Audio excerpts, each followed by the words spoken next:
Hello, I'm Tanya from Lallemand and this is Justin from Wine Equip, and we're here today to demonstrate how to rehydrate Lallemand yeast. First of all, we need a good sturdy bucket. This particular one is of a great size and it actually is very handy because it's got the litres of water, the volume on the side, which makes it a lot easier to measure. The second thing, which is actually important, is to make sure the temperature of the water is around about 43 to 45 degrees. And the reason I say that is because we're using Go Firm Protect Evolution to rehydrate the yeast in. Generally, you do need it at a slightly higher temperature than the usual yeast rehydration. So let's have a look. Excellent, we're at 43 degrees. Go Firm Protect Evolution is extremely high in sterols, which is why it's important for the water to be warmer. It does take a reasonable amount of agitation to actually make it disperse because it is hydrophobic.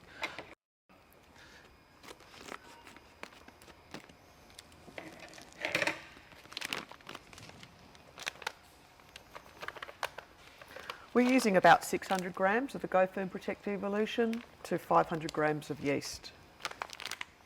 It does require a reasonable amount of agitation and it will take about 10 minutes to rehydrate correctly. Now the Go Firm Protect Evolution has actually been completely rehydrated, it's extremely important to check the temperature to make sure it's appropriate temperature for the yeast that we're about to use. That's generally between 35 and 40 degrees depending on which yeast it is.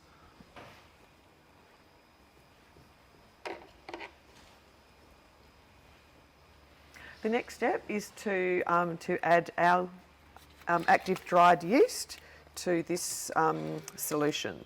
First of all, we open the packet and once again we just break up any lumps in there, otherwise when you pour it in it's just going to be in a big lump. So that's been, all the lumps have been nicely broken up. I will now I might take that out, just gently sprinkle the yeast evenly over the top.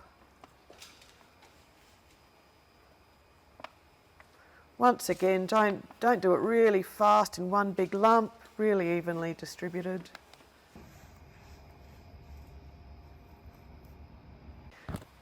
And we'll just gently give it a mix. And all we need to do is just to make sure that the Go Firm Protect Evolution solution is covering the active dried yeast. Once it's been mixed, it needs about 20 minutes to activate and you will see the yeast rise in the bucket.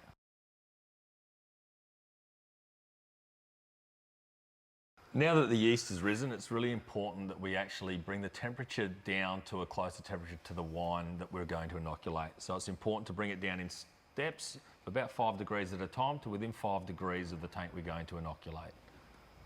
If you've got one of these buckets, please only use it for yeast. And if you'd like a bucket, please contact us. If you'd like any more information on how to rehydrate Lallemand yeast, please contact